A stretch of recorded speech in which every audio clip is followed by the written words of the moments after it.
Hello and welcome to another episode of Beer Man's No Bull Beer Reviews. Today I have another beer from Fonta, Flora Brewing out of Morganton, North Carolina. This beer is called Dip on the Dough. I won't put up the screen because I think the contrast will be hard to read, but it's a dry hopped Kvass brewed with, rye bread and Stinger Kvass, caraway seed, and lemon zest. So I'm really curious about this one. I mean, lemon zest goes with dry hop with hops. Caraway seed makes me think of like sauerkraut. So, and the fact that, but I mean, caraway seed goes with rye bread. So it's kind of, I'm just really curious how this is going to be. So yeah, it's basically a dry hop kvass with those other things added. And it is, like their other kvasses, it's very, very low in alcohol. This is 2.8 ABV, so definitely a really, really light beer. But every time they do something weird that I think, not every time, but most of the time when they do something weird, I'm like, I don't know if I like that. I usually do, so I'm hoping this is in the same realm. We'll see.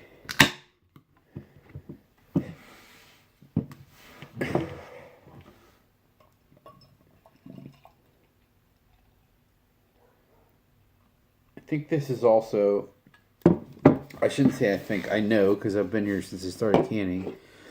This is the first time that they've canned one of their kvasses. Most of them they don't package at all, they just have them on tap, but they do package some of them like underground, and actually that's a collab with these guys too. This is a collab with Underground.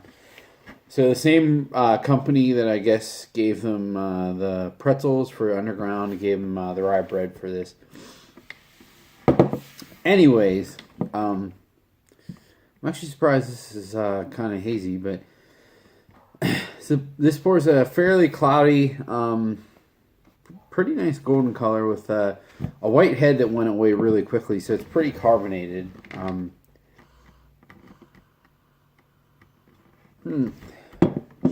I'm curious what hops are in this because it actually has a, I thought I remember seeing that it was Mosaic, but I don't know that I'm really getting Mosaic out of this. This is actually a little like dank, which is interesting.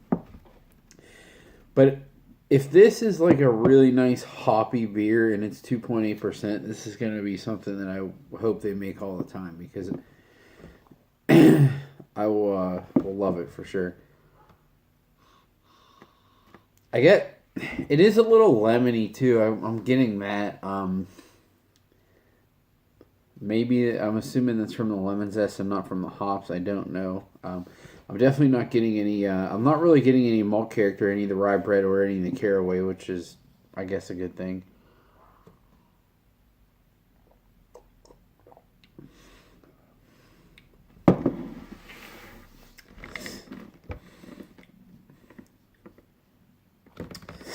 You know, when they did that beer with tamarind, I was like, this is going to be freaking weird, and I don't think I'm going to like it. They have a really weird way of, like, working these spices into hoppy beers, and then really creating, like, a unique profile where, like, you get the nice hoppy character that you would get out of an IPA or whatever you want to call it. But those spices they're mellow enough where it seems like it's taste from the hop combination and not that there was added spices. Like they're there for sure, but they're so dialed in that they're not a predominant flavor where it overtakes the beer, you know. Because I definitely get the lemon zest in the taste, but it's not overwhelming at all. It goes perfectly with the hop profile. And there's a little bit of like a spicy herbal character, and I don't really know what that's from. I don't think it's some caraway, because I don't think caraway really tastes like that, but who knows. But it could be, if it's, like I said, spicy, that could also be from the rye bread too, I'm not sure.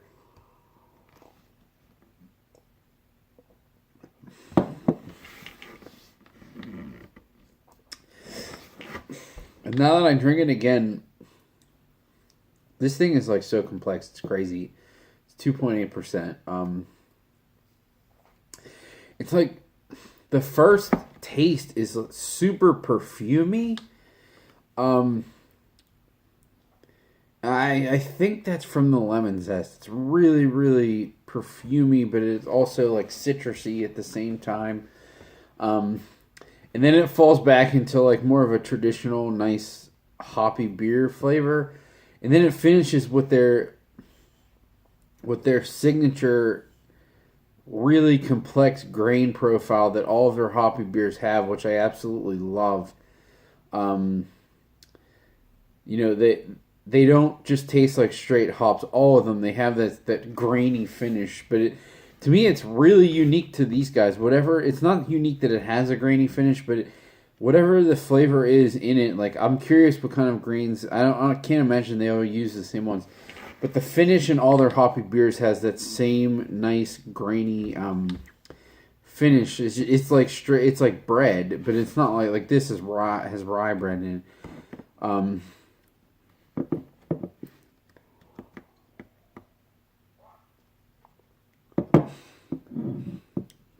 For those who say that like lower ABV beers don't have enough taste, they need to drink this. But that's also something to be said for these guys. Todd, whatever you want to say, is like because this beer is so freaking small, it really takes a lot of skill to rein all those flavors in. Where like it's not too bitter from the hops. Like how much hops can you possibly add when the beer is freaking under 3% without it being crazy bitter? And with the lemon zest and the caraway seeds, you would assume that those could overtake the beer too because the beer is so small and delicate. But none of that's happening. So my take on this is it's so well rounded, even as a general beer. Like I would never assume that this was like a super low alcohol beer. I mean, it's not booze. Not to say that like you get alcohol, but I would think it's regular like 5. Between 4 and 6% would be my assumption. So to make it not seem hollow and have all those flavors, but at the same time have them completely dialed in. None of it takes over. None of the flavors take over any of the other ones.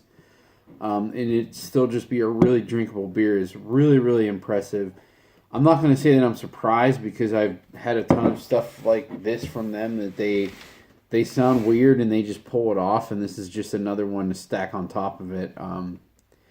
It's it's not my favorite beer ever because it is still kind of weird, but the fact that it is what it is and they got it to this level and this dialed in is really, really impressive. So for me, this is absolutely a buy. I only bought one can because I didn't know how much I was gonna like it, but now that I know what it is,